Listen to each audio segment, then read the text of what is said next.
This is the lobby. Oh. Welcome to Spider Society. What if I told you that Zendaya's MJ might not just be Peter Parker's love interest anymore, but a full-fledged Spider-Woman in the MCU? With the multiverse cracking wide open and Spider-Woman's legacy stretching across decades of Marvel Comics, the game is about to change in a big way.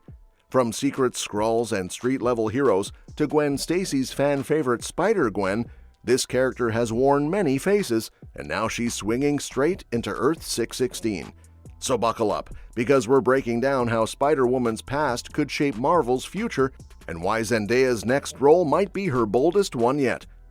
We're finally starting to see how Zendaya's MJ could fit into a totally new dynamic in Earth 616, especially now that Spider-Woman is coming into the picture. And it's not just a small change. This could have a big impact on how the story moves forward in the MCU. But before we jump into the whole idea of Zendaya potentially becoming Spider-Woman in the upcoming Spider-Man Brand New Day, it's worth looking back at the long and pretty wild history of the Spider-Woman character in Marvel Comics. For starters, Spider-Woman has never been tied to just one identity. A bunch of characters have taken on the name over the years. Jessica Drew, Julia Carpenter, Maddie Franklin, and even alternate versions like Gwen Stacy and Ashley Barton. Each of them brought something different to the table, which means there's a lot of room for interpretation. Jessica Drew was actually the first Spider-Woman, and her origin wasn't exactly the most heartfelt. Back in 1977, Marvel rushed to create her just to lock down the name before anyone else could grab it. It was more of a business move than a story-driven creation. But over time, Jessica's character evolved, starring in her own series, stepping away for a while, then coming back in various roles, from street-level crime fighter to pregnant private investigator. She's become a key figure in the Marvel Universe. Then came Julia Carpenter, who had a very different look and also took on roles like Arachne and even Madam Web. Maddie Franklin had her own short run, and Charlotte Witter actually flipped the script by being a villain using the Spider-Woman name. Viranki, a Skrull queen pretending to be Jessica Drew, played a major role in the Secret Invasion arc, adding even more layers to the legacy. And then things got really multiversal.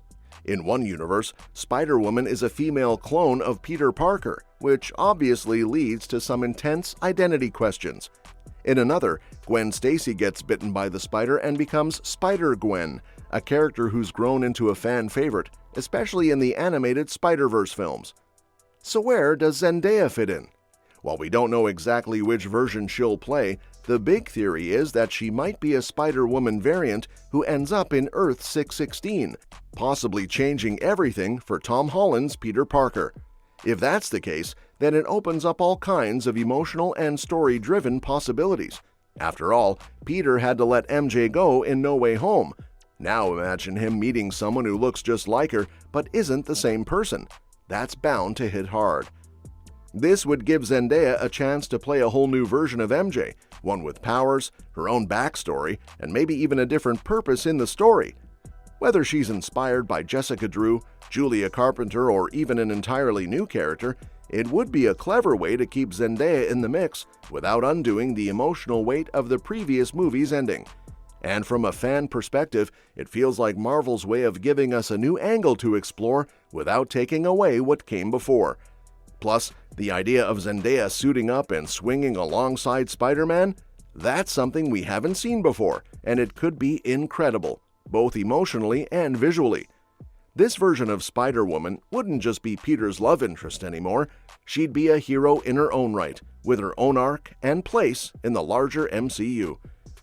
So while Spider-Woman's comic origins started as a rush to secure a name, her evolution into a multi-dimensional, powerful hero makes her perfect for a reimagining. And Zendaya stepping into that role just adds another exciting layer to what's shaping up to be a bold new chapter in the Spider-Man story.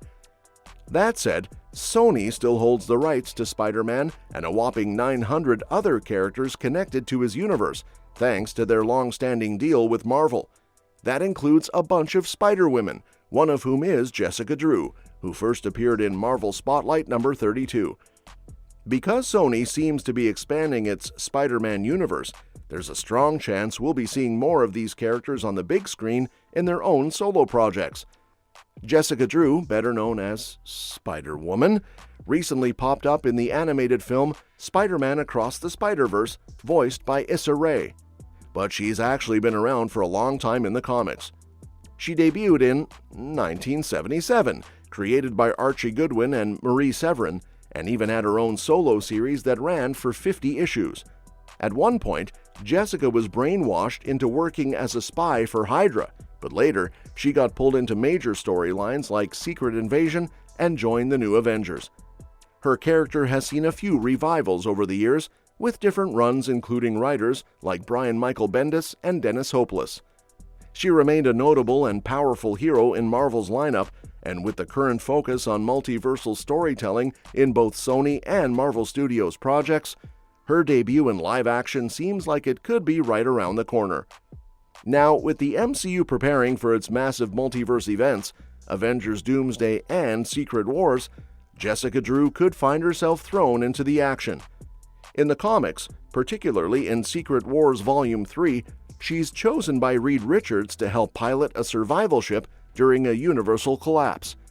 Things don't end well there, but those events could serve as a bold way to introduce her into the MCU before launching her own standalone film. Alternatively, if Sony wants to build her story independently from the MCU, they could expand on the version from Across the Spider-Verse. In that timeline, Jessica's powers come from radiation exposure while she was still in the womb. Her mother was hit by a beam carrying DNA from multiple spider species. That unusual origin helps explain her wide range of spider-themed powers. Jessica's abilities go far beyond just agility and strength. She's incredibly durable, can cling to surfaces, and even emit bioelectric venom blasts from her hands that can knock out or seriously hurt opponents. She's also immune to most poisons and radiation, can produce pheromones to influence people, though she uses perfume to control this, and has impressive combat skills thanks to martial arts training and her time with both Hydra and S.H.I.E.L.D. We've already seen this idea play out. Across the Spider-Verse featured everything from the 1967 cartoon Spider-Man to the version from the Insomniac PlayStation games. And soon, Spider-Man Noir, voiced by Nicolas Cage, is getting his own live-action series. That transition from animation to live action suggests that Sony isn't afraid to let characters jump mediums, especially when fans respond positively. These small details suggest something much bigger is brewing. Maybe we'll eventually get a multiverse-spanning Spider event that pulls in characters from every corner of the franchise, no matter what form they originally appeared in. Even if that doesn't hit theaters, the idea could be brought to life in the comics or on streaming. So, whether Sony continues with Zendaya as Jessica Drew's animated journey or gives her a live-action debut, there's no doubt that Spider-Woman has a lot to offer. With her unique origin, incredible powers, and strong character foundation, she's perfectly poised to step into the spotlight. And with the multiverse setting the stage for crossover after crossover, it's only a matter of time before she takes center stage. And that's that for today's video. Thanks for watching, and we will see you in the next one.